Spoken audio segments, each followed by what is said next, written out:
Today we're seeing if it is possible to upload your mind and the dangerous truth behind it. So we're going to take a look at this right away, and there's an article on bigthink.com that is called "Transhumanists Want to Upload Their Minds to a Computer. They Really Won't Like the Result." So there's a lot to talk about here, and as you know, months, days, weeks, years go by, transhumanism, the topic is becoming more and more popular with things like even just VR technology and the metaverse and Neuralink and all these interesting developments. This is becoming an AI. This is becoming more and more on topic. So let's really start to break this down, see what can be done, see the dangers behind it, and really break this down. So if we take a look here, it says uploading your mind is not a pathway to immortality. Instead, it will create a possibly hostile digital doppelganger. Now, is that really true? That's what they will probably be implying in this article. However, and remember, I read these articles generally for the first time, more or less, with you guys here. I usually take a skim them very, very quickly to see if it's an interesting topic, and then usually it's read, fairly new with you guys. So I'm guessing that this topic is going to say that it will create a hostile digital doppelganger, but we're going to see if that is really the case and explore the implications here. So it says, while it is theoretically possible to perfectly model a unique human brain down to the level of its synapses and molecules, doing so will not allow you to become immortal. Now, the reason why they're saying this is because there are transhumanists where they want to be able to become immortal by uploading their mind onto some sort of technology. That is the goal of some transhumanists. They want to upload their mind to be able to achieve immortality. And here this is saying this is not going to allow you to become immortal. Instead, you will still be in your body, and the thing in the computer will be your digital doppelganger. The copy would feel just like you feel, fully entitled to own its own property and earn its own wages and make its own decisions. It would claim your name, memories, and even family as its own. Now, is this actually true though? Is this really possible? There's a video game that explores this topic, and I forget the name of the video game. If somebody knows, tell me in the comments, because I remember this game. I never played it myself, but it was very interesting because it explored you were basically a character. I forget what it was exactly, but you were trying to escape Earth because it was going to be destroyed or something.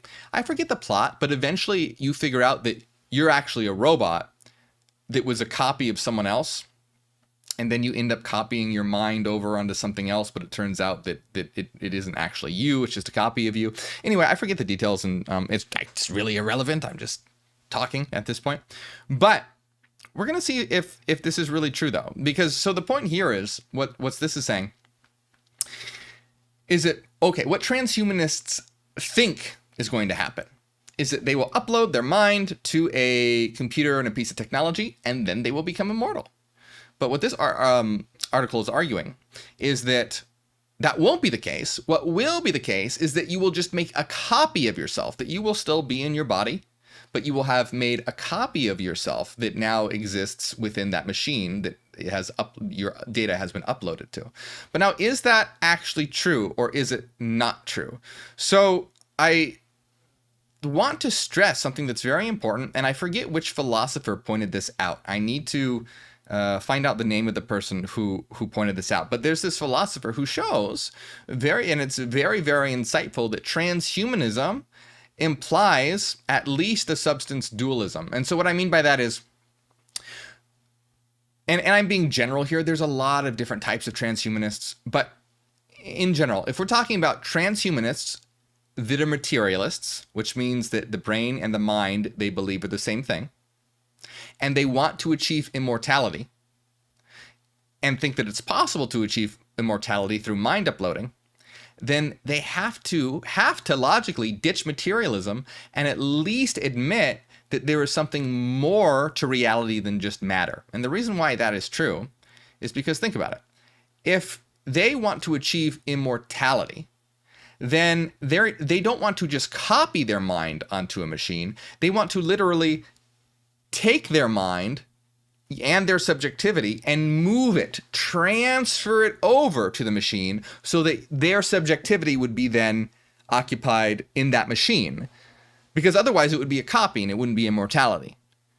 So if that is the case, then what they're doing is they're admitting that there must be something more to reality than matter. Because if you are transferring something from the brain to a machine, that implies, that necessitates that there is something being moved. But remember, they claim that the brain and the mind are the same thing. That's the general stance of materialism, that the brain and the mind are the same thing. But if there is something that is being transferred, what is the thing that's being transferred? Because your brain and the mind are supposed to be the same thing under their framework. Well, if you say, oh, well, we're just copying the structure, then it doesn't achieve their goal of immortality because they don't want to just make a copy. They want a transfer so that they will be immortal. They don't want to make a clone of themselves that's immortal. So that's, and I forget, I'll have to try and find out which philosopher said this, but really important point to understand that if you are a transhumanist and you are a materialist that claims that the brain and the mind are the same thing and want to achieve immortality by the literal transfer of your subjectivity to some sort of hardware or technology, that implies at least a substance dualism, meaning that mind is more than that there is something more than just matter.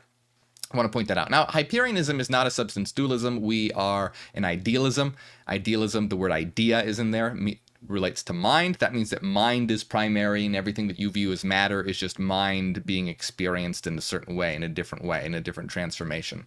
But let's jump into this here because I'm getting off topic. So it says, if you're reading these words, your brain is alive and well.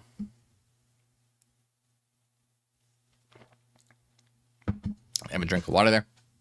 If you're reading these words, your brain is alive and well, stored within the protective confines of your skull, will reside for the remainder of your life.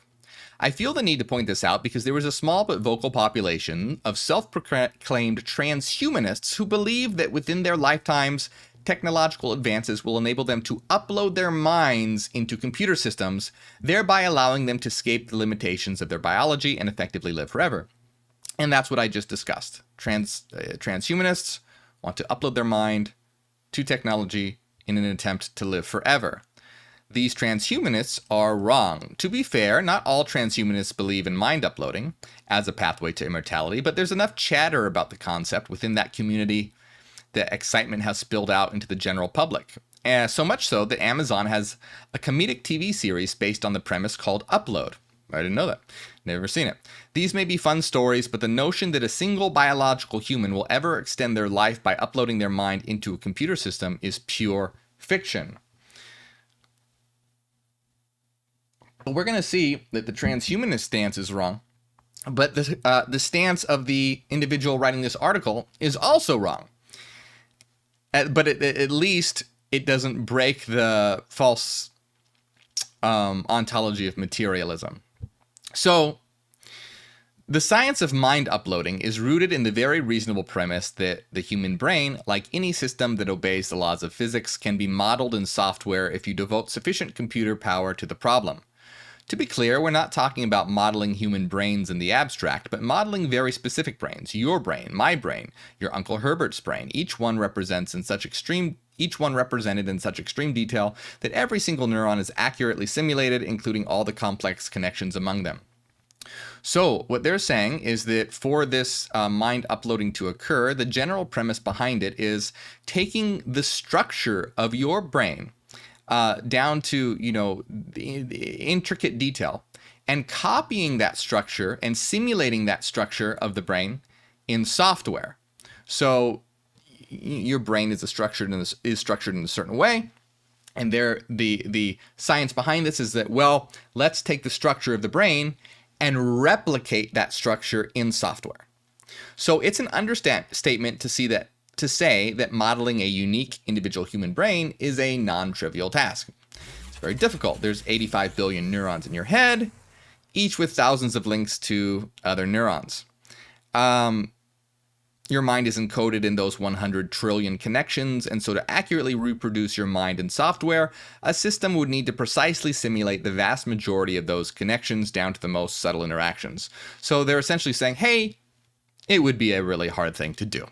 but nonetheless possible. So obviously that level of modeling will not be done by hand. People who believe in mind uploading envision an automated scanning process, kind of like MRI, that captures the biology down to resolutions that approach the molecular level. They then envision that the use of intelligent software to turn that scan into a simulation of each unique brain cell and its thousands of connections to other cells. That is an extremely challenging task, but I cannot deny that it is theoretically feasible. So, once again, the position of the writer here is, hey, that would be very difficult, but theoretically possible. And the idea being that you can essentially scan the brain and then use software to make a copy of that brain structure in software. So, and then we get to the section of digital doppelganger. As I stated above, the idea that a single biological human will ever extend their life by uploading their minds is pure fiction. The two keywords in that sentence are their life. While it is theoretically possible with sufficient technological advances to copy and reproduce the precise form and function of a unique human brain within a simulation, the original human would still exist in their biological body, their brain still housed within their skull. What would exist in the computer would be a copy, a digital doppelganger. In other words, you would not feel like you suddenly transported yourself into a computer. In fact, you would not feel anything at all. The brain copying process would have happened without your knowledge while you were asleep or sedated, and you would never have the slightest inkling that a reproduction of your mind existed in a simulation. And if you found yourself crossing a busy street with a car racing towards you, you would jump out of the way because you would not be immortal. So what they're saying here is that, let's say that this process occurred. Let's say that you went into this service to have a copy of your brain made. You get the scan done, and a digital copy of your brain is now on some sort of hardware or technology, whatever it may be. So what they're saying is that what transhumanists envision is that their consciousness is somehow going to be suddenly transferred over to that technology. There's going to be like, oh, wow, now they're sort of awake in that, technological state. And now they're immortal because they are on, they are software that is immortal. And what the author here is saying, that's not what would happen. What would happen is that nothing would change for you. You would just stay in your body experiencing everything exactly how you experience, but there would be a copy of you that would have its own consciousness and its own experiences as, this software entity that would be a replica of you. So nothing would change for you. There would just be two yous now, one represented by the software and then you as you always were. You can think of it a bit like cloning. If there was a clone of you, it's not like your consciousness would suddenly transfer over. So the point of this article is that a person cannot attain immortality this way because they would just die. Because they're not actually the thing that's being transferred. They would have just made a copy. Now, there's something really important here, though, because this is actually not what would happen. So they're both wrong. The transhumanist position is wrong, and the author of this article is wrong as well. And I'm going to show why that is, but let's just read a little more to see what they're saying here. So what about that version of you within a simulation? You could think of it as a digital clone or an identical twin, but it wouldn't be you. It would be a copy of you, including all your memories up to the moment your brain was scanned. But from that instant on, it would generate its own memories. It might be interacting with other simulated minds in a simulated world, learning new things and having new experiences. Or maybe it interacts with the physical world through robotic interfaces. At the same time, the biological you would be generating new memories and having new experiences. In other words, it would only be identical for an instant, and then you and the copy would both diverge in different directions. Your skills would diverge, your knowledge would diverge, your personalities would diverge, and after a few years, there would be substantial differences. Your copy might become deeply religious while you are agnostic. Your copy might become an environmentalist while you are an oil executive. You and the copy would retain similar personalities, but you would be different people. So what they're saying here is that you get this done, there is a copy of you made, you are just going to stay the same. You're going to stay in your body. Now, the copy of you that is made is either going to exist in a virtual world, like a VR world, and have interactions with other VR characters, sort of like a Matrix kind of situation, or if it's transferred to a robotic system that has ways of, taking in signals from light signals and has, different apparatus like robotic arms to be able to interact with the environment, then there could be sort of like a robot situation going on. So either, a virtual world or a robotic situation.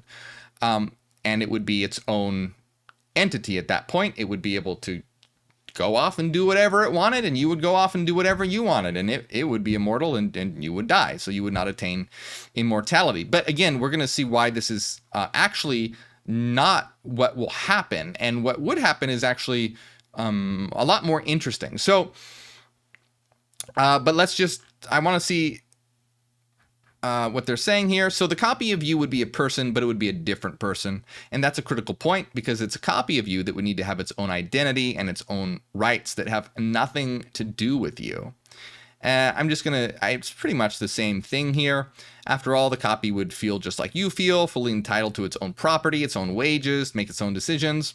It would have its own life. It would be its own person. So a lifelong...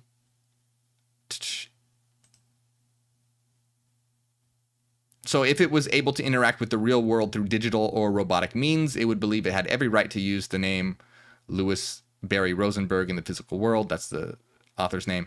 And it certainly would not feel subservient to the biological version. So anyway, in other words, creating a digital copy through mind uploading has nothing to do with allowing you to live forever. Instead, it would just create a competitor who has identical skills and capabilities and memories to the biological version, and who feels equally justified to be the owner of your identity. And yes, the copy would feel equally justified to be married to your spouse and the parent to your children. So in other words, in a nutshell, mind uploading is not a path to immortality. It's creating a copy. So I just want to see what the point is here, and then I want to break this down. A dystopian future. So this is the author's novel, I guess, about inhabitants of a future didn't realize that they lived their lives in the metaverse, and they were being characterized by AI systems that observed all their actions and reactions and interactions. It says that's what mind uploading really means. It means ending humanity and replacing it with a digital representation. I wrote Upgrade 14 years ago because I genuinely believe we humans might be foolish enough to head in that direction, ending our biological existence in favor of a purely digital one. So that's interesting. So this goes in point with what I'm about to talk about. So let's go back to that in a moment, because so essentially what this individual is saying that, all right, so what this individual thinks is that you're not going to be able to make yourself immortal. You're just going to make copies of yourselves. These copies will be digital. But then what he's saying is that humanity may end up being completely replaced by digital representations rather than biological humans, because you could have, digital representations and digital entities that are living forever and immortal, while the human body is biological and will break down. So through whatever means, somehow these digital entities may replace humans. But that's something I want to get back to in just a moment. But let's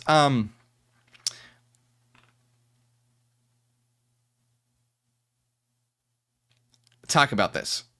So to recap, the transhumanist position cannot be true unless it at least admits to a substance dualism, meaning that matter is there's more to life and more to existence than just matter. Because transhumanists that want to achieve immortality want to literally transfer their consciousness, not make a copy, but transfer their consciousness. And if you want to transfer your consciousness, then there is something that is being transferred. You're not just replicating the structure of the brain, because if you're just replicating the structure of the brain, you're making a copy. To literally make a transfer, there is something that is being transferred. And if there's something that's being transferred, that means the mind is more than the brain. There's something more to life than matter, but they want to be materialists and say that that's not true. So there's a logical conflict there. So if you're a transhumanist and you want to achieve immortality through transferring the mind, you have to at least admit a mind-body you have to at least admit a substance dualism.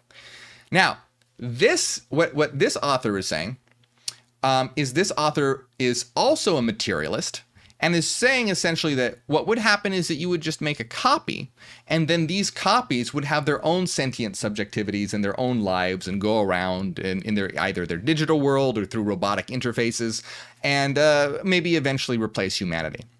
Now, this is also not possible. And the reason why that this is not possible is because we know that reality is not material and that sentience is not something that can be constructed. So you, as a sentient subjective being, your ability to feel, to have hopes and dreams, to experience colors, sights and sounds, pleasures and pains, to be a sentient subject. Sentience and subjectivity is not something that you can create, and it's not something that emerges from matter. Now, people think that this is true because it's been so bludgeoned into their head since birth through scientific materialism that this is possible, that the brain somehow generates sentience, that people just sort of take it on faith that can happen. It cannot happen. The materialist definition of matter, which is a mind-independent substance, which is purely in terms of extrinsic external properties, cannot give rise to something that is internal and sentient and subjective. And I've done a lot of videos explaining why that's true. So I'm not going to get too much into that right now, but you can check that in other videos where I explain why it's true, why matter cannot generate sentience and subjectivity. So you as a sentient subjective being, sentience is not something you can create. So the brain does not create your sentience and subjectivity. What your brain is a structure. It's an interface that allows you as an eternal mind to be able to localize and interact within the space-time holos. So you can think of the brain as an interface, as a structure that allows you to interact with the world. So you can think of it sort of like a VR headset. You aren't the VR headset. When you put on the VR headset, it sends you all the signals necessary for you to experience and feel like you're in the VR world. This is more or less similar to the function of the brain. You are an eternal mental entity of frequency. You're not a material entity. You're a non-local, immortal, sentient subjectivity composed of frequencies. When you, as a frequency function, interact and connect to a body, an avatar, and interface with the brain sends you, the brain and nervous system, and all your organs, your sensory organs, are sending you the data to experience this world. So everything, all the sights and sounds and feeling, everything that you touch, this is all data that you as a mind are experiencing. You are not the brain. The brain is what allows for this experience. It filters and conditions the mind to have a localized experience in the space-time domain. And if that's hard to understand, if not, that's great. If it is, it's very, very similar to a VR headset. You put the VR headset on. Obviously, you aren't the VR headset. The VR headset is what allows you to have the signals to experience that VR world. You aren't your brain. You are an eternal mind. What the brain allows you to do is and your body and all your sensory organs sends you signals which you are able to experience as the space-time world around you. So all that being said, if you perfectly replicate the brain, you are not going to be able to generate or create sentience, because the brain isn't what gives rise to sentience. It's what gives. That would be like saying, okay, we're going to take a VR headset and we're going to copy that VR headset. And then that VR headset is going to be its own person. Well, no, of course not, because it's you as the sentient subject that interacts with the headset that is what is exhibits as life in that VR world. So do you see what I mean? The thing is if you copy the structure of the brain, you're not copying the mind, because the mind is simply what links to and interacts with the brain. Just like if you copy a VR headset, you're not copying the person that puts on the VR headset. So when you make a copy of the structure of the brain, it's like you're just making a copy of a structure of a video game controller, for example. You're not getting the thing that interacts with the controller, which is the sentient subject, because you can't create sentience, you can't create subjectivity, that is eternal. And so if you are to make all these copies of brains, you're not going to be making, you're not going to be creating new sentient beings. You can't do that. So it's not like there's going to be this creation of all these digital entities.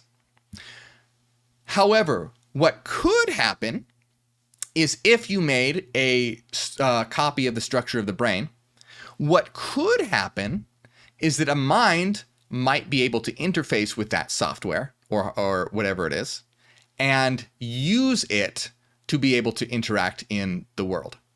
So what I mean by that is that if you make a copy of the structure of the brain, you're not going to also copy an eternal mind. That's not possible. But an eternal mind that already exists because it is eternal may be able to link to that and use it as the controller. An example of this, again, crude example, but again, if you take the VR headset and you copy the VR headset, you're not copying the person, you're not copying the thing that you need, you're just making a copy of the VR headset. But a person that already exists might be able to come around and pick up that copy and use it to interact in the VR world. So you can think of it kind of like that. If you make a copy of the structure of the brain, that structure of the brain is not going to generate its own sentience, but a sentient mind that already exists because it is eternal may be able to interact with that controller to be able to then interact in the world or a VR world or how it depends how the software is set up. So the idea here is that transhumanists are not correct. You cannot make a copy of yourself from one to the other. Even if they admit substance dualism, it's still not possible because the mind is infinite and it's more than the brain, and you can't copy that thing. You can copy the brain structure, but you cannot copy the infinite non-local mind. So the transhumanist position is wrong. This materialist position of copying brains is at least more logically sound in the materialist paradigm. It's completely illogical and fallacious in general. But this idea of making digital copies is also not possible because sentience is not something that can be created. It is eternal. And if anyone thinks that sentience can be created, tell me how. It's not possible. You cannot arrange what materialists posit as a mind-independent substance to somehow then generate mind. It's completely illogical. Look up the hard problem of consciousness if you don't believe me. It's a very big problem in science. And it's more and more clear every single day. Scientists are finally starting to realize that they can't explain reality this way. A lot of, anyway. So what will happen? So you can't have this transfer and you can't have this copying. But what could occur is that you can create a structure that an eternal mind that already exists could possibly link to. Now, as far as the transfer goes, what I mean by that is a transfer might be possible if it was somehow figured out how to have you as an eternal mind unlinked to your physical body and then linked to a digital software. That might be possible, but we don't know. We'd have to see if that would even be something that could happen. But it's not the way transhumanists think that it is, where it's just like this weird digital copy where you're or a digital transference. It would have to do with actually understanding the frequency nature of reality in the mental domain. So what would happen is that you can create these different structures and possibly have minds be able to link to them. So when we understand where we are, what we are, why we're here and all that, what we may be able to do is construct for ourselves future avatars, whether that be VR digital avatars or in the form of robotics avatars, where we as eternal minds are no longer linking to biological human bodies, but we are linking to digital structures. So it is very possible that we can create the next iteration of our avatars. because I want you to realize that we are the force of evolution, but we're the force of evolution unconscious. We don't know that we're the force of evolution. The human biological system is evolving very, very, very slowly. Physically, we are evolving very slowly. Mentally, we are evolving rapidly. And so the next iteration of the human avatar isn't going to be something that biologically evolves. It's going to be something that we make happen through our own conscious directed actions. And you can see this possibly through, human augmentation, through technology or genetic engineering, where we are all altering DNA and things like that. There's so much danger that comes with that, though. I did a whole video on it, I think a couple weeks ago, maybe, on genetic engineering. Watch it, because there's a lot of danger there. But it is possible that we could, we're going to, well, not possible, we're going to begin augmenting the human body, creating new avatars, and it might get to a point where we completely replace the human avatar. And that is a very, very big possibility. And there's so much more to say about that, but I think that we'll have to reserve that for another stream or another video to talk about the implications. But here's the idea. Transhumanists, they have it wrong, as was shown in this article, but this article also has it wrong. You're not going to be able to create sentience. What you are going to be able to do is create just the structure. You're just recreating the structure. You're not recreating the sentience, but that could possibly be host for and serve as an interface for a sentience that already exists, to allow it to actualize in the local space time world. I have a lot of videos about transhumanism and artificial intelligence. Check it out. I have a whole playlist on it. Leave some comments. Tell me what you think. What are your thoughts? What are your opinions? Do you agree? Do you disagree? Tell me. Make sure you like and subscribe. And if you enjoy my work, consider supporting on Patreon. It helps out a lot. You get access to our weekly secret live streams, our hidden Discord server, the Citadel, and a lot more. And I want to give a big shout out to everyone who supports on Patreon, especially Renaissance Fairy, Cassidy, Michael, Angela, Maria, Jordy, Top of the World, Zach, Ethan, and DB, and everyone else. You're all awesome. I appreciate it very much.